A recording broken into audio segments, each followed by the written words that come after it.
आज 3.1 के remaining questions जो रह गए थे वो देख रहे हैं। तो ये भी लेक्चर पिछले लेक्चर का सीक्वेंस ही है। तो इसको देख लेते हैं, स्टार्ट करते हैं। सबसे पहले क्वेश्चन नंबर 4 की तरफ चलते हैं। तो क्वेश्चन नंबर 4 में पूछो क्या कह रहे हैं।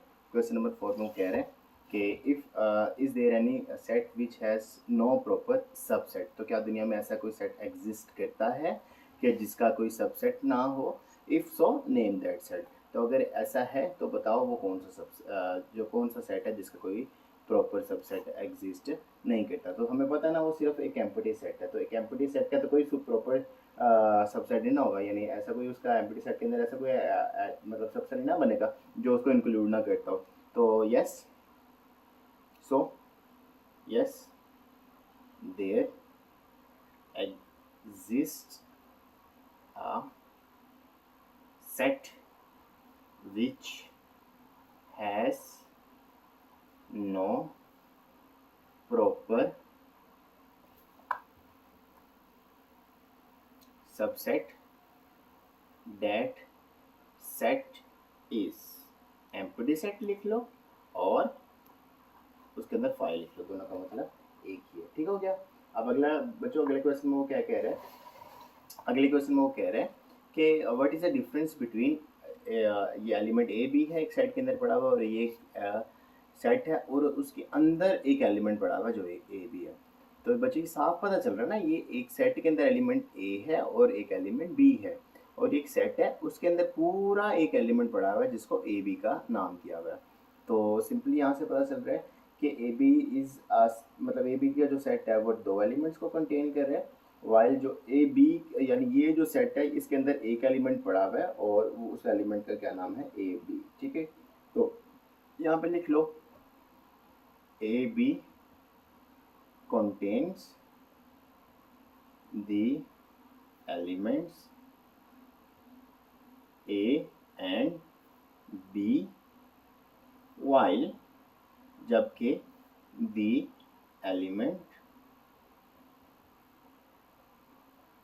एलिमेंट क्या है, ये एलिमेंट मतलब ये जो सेट है एक ए बी कंटेन्स, यानी ए बी सेट लिख लो यहाँ पे, A B set contains the element A and B while the, यहाँ पे सेट लिख लो, वाइल द सेट ये पूरा contains only one element which is कौन सा बचा एलिमेंट है इसके पूरे के अंदर, सिर्फ एक एलिमेंट है जो कि ए बी है। ठीक है, यानी ए बी और ये पूरा एक एलिमेंट है। ठीक है, तो वो कह रहे कि अगला ये क्वेश्चन समझ आ गया, सिंपल सा था, ये साफ पता चल रहा था ना ये डिफरेंस है इसके इन दोनों के अंदर। तो ये साफ ये डिफरेंस हमें नजर आ रहा था, तो हमने वो सिर्फ वो डिफरेंस राइट डाउन कर दिया। ठीक है, अब अगले क्वेश्चन में वो क्या कह रहे हैं बच्चे, अगले क्वेश्चन में वो कह रहे हैं कि write down the numbers of elements of the power set of the each of the following subset. इनके जो सेट्स हैं ना, इनके सेट्स के पावर सेट्स बनाने हैं। तो शुरू में मैंने आपको लेक्चर के स्टार्ट में जैसे हमने 3.1 की थी, 3.1 स्टार्ट करवाने से पहले मैंने आपको कुछ एक पावर सेट के बारे में बताया था। मैंने कहा था पावर सेट के रूल अप्लाई होगा, वो क्या होगा, 2 की पावर n यहाँ पे अप्लाई होगा।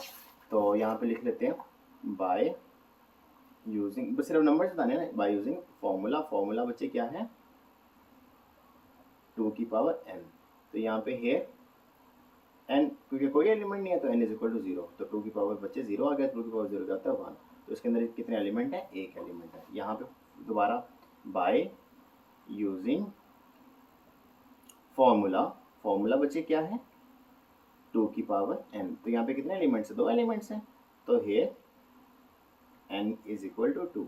तो 2 की पावर 2, 2 2 जा बचे 4। तो इसके अंदर कितने एलिमेंट है, 4 एलिमेंट्स हैं। ठीक हो गया। आप आगे क्वेश्चंस करते हैं। ये देखो अब सिंप्लीफाई है क्वेश्चंस, बिल्कुल सिंपल सिंपल से क्वेश्चंस हैं, तो इसमें कोई मुश्किल हमें नहीं होने वाली। ठीक हो गया। तो आगे वो कितने एलिमेंट्स हैं यहाँ पे पहले देख लेते हैं। वो कह रहे हैं कि बाय यूजिंग फॉर्मूला। तो फॉर्मूला बच्चे हमारे पास क्या है, 2 की पावर n, और हेयर n किसके इक्वल है बच्चे, 1 2 3, यहाँ से शुरू कर लो, 1 2 3 4 5 6 7। तो n इज इक्वल टू 7 है। तो 2 की पावर कितना आ जाएगा, 7। चेक कर लें, 2 2 ज़ा 4, 4 2 ज़ा 8, 8 2 ज़ा 16, 16 2 ज़ा 32, 32 2 ज़ा 64, 64 2 ज़ा 128। तो इसके अंदर कितने एलिमेंट्स टोटल बनेंगे, 128 एलिमेंट्स बनेंगे। पार्ट नंबर 4 देख लेते हैं। पार्ट नंबर 4 में बच्चे वो क्या कह रहे हैं पार्ट नंबर 4 में वो कह रहा है कि 0 1 2 3 4 5 6 7 तकरीबन वो यहाँ बस 0 का एडिशन है। तो यहाँ पे लिख लेते हैं by using formula. Power sets निकाले ना, पावर सेट्स, तो पावर सेट का क्या फॉर्मूला, 2 की पावर n। ये मैंने आपको पहले फॉर्मूला सिखाया था ना शुरू में। तो यहाँ पे क्या लिख लो, here n is equal to कितने एलिमेंट्स, 1 2 3 4 5 6 7 8 एलिमेंट्स। तो यहाँ पे लिख लो 2 की पावर 8। तो बच्चों चेक कर लो 2 की पावर 8 कितना होता है, 2 2 ज़ा, ये देखो 7 तक चेक कर लिया था ना, 2 की पावर 7 128 2 ज़ा 256। तो 2 की पावर 8 हो गया 256, ठीक हो गया। तो आप इसको मल्टीप्लाई करके भी चेक कर सकते हो, कैलकुलेटर से भी चेक कर सकते हो, जिस तरह आपको मुनासिब लगे। देखो अब इसके अंदर कितने एलिमेंट है, एक ये एलिमेंट है और ये पूरा एक एलिमेंट है, तो इसके अंदर सिर्फ 2 एलिमेंट एग्जिस्ट करते हैं। तो ये हमें कंफ्यूज करने की वजह से उसने इस तरह दिया, लेकिन ये पूरा एक एलिमेंट है। तो ठीक है, तो बाय यूजिंग फॉर्मूला, तो बच्चे फॉर्मूला क्या है हमारे पास, फॉर्मूला है 2 की पावर n, और here n is equal to, बच्चे एक और 2 एलिमेंट है, तो यहाँ पे आ गया 2 की पावर 2 2 ज़ा 4 आ गया, ठीक है। इसके सिंपली 4 इसके सबसेट्स बन सकते हैं, पावर सेट्स, यानी पावर सेट्स का मतलब है जो पॉसिबल सबसेट्स बन सकते हैं, तो इसके पॉसिबल 4 सबसेट्स बन सकते हैं। अब देखो ये पूरा एक सेट है, ये पूरा दूसरा सेट है, ये पूरा तीसरा सेट है, लेकिन उसने इसको कंफ्यूज करने के लिए कि 6 एलिमेंट्स बच्चा समझे उसने लिख दिया, लेकिन हमें तो पता नहीं ये पूरा, अगर कर्ली ब्रैकेट के अंदर एक और कर्ली ब्रैकेट है तो वो कर्ली ब्रैकेट एक सेट कंसिडर होता है, तो ये पूरा एक सेट है, तो 1 2 3। तो यहाँ पे लिख ले बाय यूजिंग फॉर्मूला। तो फॉर्मूला बच्चे क्या है, 2 की पावर n, हेयर n किसके इक्वल है बच्चे 3 के, तो यहाँ पे क्या क्या 2 की पावर 3, 2 2 ज़ा 4 4 2 ज़ा 8, तो 2 की power 3 is equal to 8 elements इसके आगे, 4 एलिमेंट्स इसके आगे, 128 एलिमेंट्स इसके आगे आंसर में, यानी पॉसिबल इनके जो इतने आउटकम्स सोल्यूशंस में इसके अब बन सकते हैं, ठीक है। अब आगे ये थोड़ा सा पावर सेट्स इसके ब्राइट डाउन करने, तो इसको हम डिफरेंटली थोड़ा ग्रीन से इसको चेक कर लेते हैं। तो मुझे सिर्फ पहले चेक कर लेने कि पॉसिबल आउटकम्स कितने बन सकता है। तो यहाँ पे लिख लो, तो 2 की पावर n है, क्योंकि इसके पावर सेट्स अब बनाने हैं, तो 2 की पावर n आ गया, तो इसके मतलब 2 की पावर 2, 2 की पावर 2 यानी 4 सबसेट्स इसके बनाने हैं पॉसिबल जो इसके बन सकते हैं। तो सबसेट बनाने का सबसे पहला असूल याद रख लो, सबसे पहला जो सबसेट बनेगा ना, वो सबसे पहले खाली सेट हमेशा याद रखा करना है, लाइक सबसे पहले एम्प्टी सेट, फिर इनको सिंपल सिंपल करके राइट करना है, यानी एक एक करके, अगर फिर ज़्यादा है तो 2 2 करके, फिर अगर और ज़्यादा है 3 3 करके, अगर नहीं है तो बस वो इकट्ठे करके उनको राइट करके पॉसिबल आउटकम्स इसके बन जाया करेंगे। देखना अभी, देखना 2 मिनट में बन जाएंगे, ये देखना। सबसे पहले एक खाली सेट बनाया, खाली सेट के बना बाद एक, जिस तरह ये पीछे हम कहते हैं, पहला एक एलिमेंट लिख लिया 9, दूसरा एलिमेंट लिख लिया 11। अब 9 और 11 अलग-अलग मजीद नहीं लिखे जा सकते, तो 9 और 11 को इकट्ठा करके लिख लो, ये पॉसिबल इसके सबसेट्स सारे बन गए। तो देख लो 1 2 3 4, 2 की पावर 2 क्या था 4 था, तो 4 इसके पॉसिबल आउटकम्स जो सबसेट्स के वो बन गए थे, ठीक है। तो ये बस 3 क्वेश्चन हैं, इसके बाद ये 3.1 फिनिश है, और इसके बाद हम 3.2 की तरफ चलेंगे। और मैंने कहा था कि स्टेप बाय स्टेप चलेंगे तो आपको ज़्यादा समझ आएगी। इसमें आपने सिंपल चीज़ें सीखी, वहाँ पे आप थोड़ी सी कॉम्प्लेक्स चीज़ें सीखोगे, वेन डायग्राम वगैरह सीखोगे, तो वो भी उसको देख लेंगे, ठीक है। तो 1 2 3 4, तो इसका मतलब क्या, 2 की पावर n है, तो यहाँ पे n इज इक्वल टू 4 है, तो 2 की पावर 4 आ गया, तो 2 2 ज़ा 4 4 2 ज़ा 8 8 2 ज़ा 16, तो इसके 16 एलिमेंट्स यहाँ पे हमने राइट डाउन करने हैं। तो हमें तो बड़ा डर लग रहा है कि 16 एलिमेंट किस तरह बनेंगे, तो कोई बात नहीं, डरने की ज़रूरत नहीं है। 16 एलिमेंट देखना, अभी आपको पूरे करके दूंगा, तो आप देखो आप सिंपली उसको सोल्व कर लोगे, ठीक है। तो यहाँ पे देख लो, तो कोई मसला नहीं है। सबसे पहले खाली सेट लिख लो इसका, यानी एम्प्टी सेट लिख लो, पहला आ गया। उसके बाद एक एक करके सब लिख लो, प्लस माइनस मल्टीप्लाई और डिवाइड, ठीक हो गया। अब 2 2 करके लिख लो, प्लस माइनस, ये एक बड़ा कर्ली ब्रैकेट लगा लो, curly bracket open curly bracket को एंड पे कर दूंगा वो, ठीक है। तो ये यहाँ पे आ गया कॉमा, तो यहाँ पे प्लस माइनस इकट्ठा। अब उसके बाद प्लस मल्टीप्लाई कर लो, और उसके बाद प्लस को डिवाइड के साथ कर लो। अब प्लस मजीद नहीं ना हो सकता किसी के साथ, अब माइनस को मल्टीप्लाई के साथ कर लो, और माइनस को डिवाइड के साथ कर लो। माइनस में नहीं हो सकता, अब मल्टीप्लाई और डिवाइड को इकट्ठा कर सकते हैं, तो मल्टीप्लाई और डिवाइड को इकट्ठा कर दो। अब मल्टीप्लाई तो सबके साथ पहले हो चुका है, डिवाइड भी पहले सबके साथ हो सके, लेकिन दोनों आपस में नहीं हुए, तो मल्टीप्लाई और डिवाइड भी आपस में हो गए, ठीक हो गया। अब कितने एलिमेंट्स हो गए, 1 2 3 4 5 6 7 8 9 10 11 11 तो हो गए बच्चों। अब देखना दो दो के हो गए, अब तीन तीन इसके बनाओ। तो प्लस माइनस को मल्टीप्लाई के साथ चेक कर लो, ये देखना प्लस माइनस को मल्टीप्लाई के साथ चेक कर लो, फिर प्लस माइनस को डिवाइड के साथ चेक कर लो।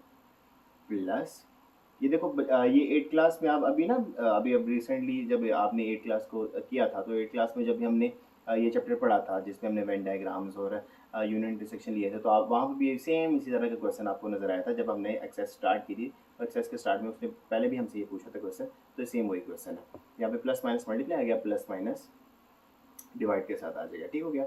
अभी देखो प्लस माइनस मल्टीप्लाई के साथ भी आ गया, प्लस माइनस डिवाइड के साथ भी आ गया, लेकिन अब माइनस मल्टीप्लाई डिवाइड तो नहीं ना है, क्योंकि अब माइनस मल्टीप्लाई और डिवाइड आ गया, ठीक हो गया।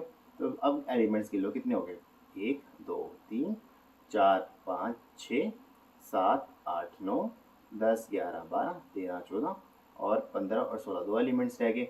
अब चेक कर लो, अब मजीद इसमें क्या आ सकता है। अब देखो खाली सेट हो गया, प्लस वाला हो गया, माइनस वाला हो गया, मल्टीप्लाई हो गया, डिवाइड वाला हो गया, प्लस माइनस वाला हो गया, उसके बाद प्लस मल्टीप्लाई हो गया वाला हो गया, और प्लस डिवाइड वाला भी हो गया, प्लस मल्टीप्लाई वाला भी हो गया और प्लस डिवाइड वाला भी हो गया, ठीक हो गया। उसके बाद माइनस मल्टीप्लाई वाला भी हो गया और माइनस डिवाइड वाला भी हो गया, उसके बाद मल्टीप्लाई डिवाइड वाला भी हो गया, उसके बाद प्लस माइनस मल्टीप्लाई वाला भी हो गया और प्लस माइनस डिवाइड वाला भी हो गया। अब प्लस माइनस मल्टीप्लाई और प्लस माइनस डिवाइड होने के बाद हमने माइनस मल्टीप्लाई डिवाइड कर लिया, और प्लस मल्टीप्लाई डिवाइड तो किया नहीं ना, प्लस मल्टीप्लाई और डिवाइड, तो यहाँ पे लिख लो प्लस मल्टीप्लाई डिवाइड, वो भी कर लो, प्लस मल्टीप्लाई डिवाइड भी कर लो, और यहाँ चलो ऐसे कर लो, प्लस मल्टीप्लाई डिवाइड पहले कर लो और माइनस और मल्टीप्लाई और डिवाइड दूसरे नंबर पे कर लो। तो 15 एलिमेंट्स हो गए, लास्ट एलिमेंट क्योंकि अब मजीद कोई नहीं बन सकता, तो और डिवाइड करके लिख लिया, और एक कर्ली ब्रैकेट को बड़ा सा क्लोज कर दिया, यहाँ से ओपन यहाँ से क्लोज। तो 1 2 3 4 5 6 7 8 9 10 11 12 13 14 15 16, तो 2 की power 4 is equal to 16 elements यहाँ पे बन गए, ठीक है। अब ये देखो 5 वाला, यहाँ पे वो कंफ्यूज करना चाह रहा था, लेकिन इसके अंदर कितने एलिमेंट्स है बच्चे, ये इटसेल्फ एक पूरा एलिमेंट है, तो 2 की पावर 1, ठीक हो गया, यानी 2 की पावर है ना, तो 2 की पावर 1 आ गया, तो 2 आ गया। इसके अंदर दो एलिमेंट्स पड़े होंगे, ठीक है, एक 5 मतलब खाली, और एक ये वाला एलिमेंट इटसेल्फ, तो ये सिंपल सा था ये, ठीक है। तो ये सिंपल सा इसका आंसर हमारे पास आ गया, ठीक हो गया। तो ये घबराने की जरूरत नहीं है कि वो 5 है तो 5 का नहीं बन सकता जी, 5 का भी बन सकता है, एम्प्टी सेट इटसेल्फ, और ये पूरा एक सेट, ठीक हो गया। उसके बाद ये एक और ये दो एलिमेंट्स है बच्चे, ठीक है। तो ये देखना, तो कितने एलिमेंट है, एक, और ये पूरा एक एलिमेंट है, तो दो एलिमेंट होगी, ये दो एलिमेंट है, ये कंफ्यूज करने की वजह से उसने हमें बनाया कि 3 है, नहीं 3 नहीं है, ये पूरा एक एलिमेंट है। तो 2 की पावर n, तो यहाँ पे आ गया 2 की पावर 2, 2 की पावर 2 कितना आ गया 4 आ गया। तो इसके 4 एलिमेंट्स बन सकते हैं, खाली सेट बन सकता है, और एक ए बन सकता है, और एक बी सी, मतलब ये पूरा एक एलिमेंट है बी सी, और उसके बाद 1 2 3, अब इन दोनों को इकट्ठा करके लिख लो, ए और बी और सी, ये पूरे दो एलिमेंट्स बन के लिखे, तो 1 2 3 और 4, तो इन दो एलिमेंट्स के 4 पॉसिबल सबसेट्स बन गए, जिनको हम कहते हैं सुपर सेट्स। तो इनके कितने प्रॉपर सबसेट्स बन सकते हैं, 4 बन सकते हैं, ठीक है।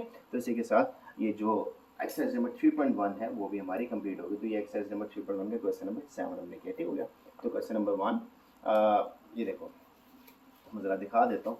तो देखो क्वेश्चन नंबर 1 हमने पहले किया, अब पिछले एक्सरसाइज में मतलब पिछले लेक्चर में फिर क्वेश्चन नंबर 2 की तरफ गए हम, फिर ये क्वेश्चन नंबर हम 3 की तरफ आए, फिर क्वेश्चन नंबर 4 की तरफ आए, और क्वेश्चन नंबर 5 किया आज, 4 5 6, और ये 7 आज हमने क्या कि 3.1 को आज फिनिश कर लिया। तो अगले लेक्चर में हम 3.2 स्टार्ट करेंगे, ठीक है।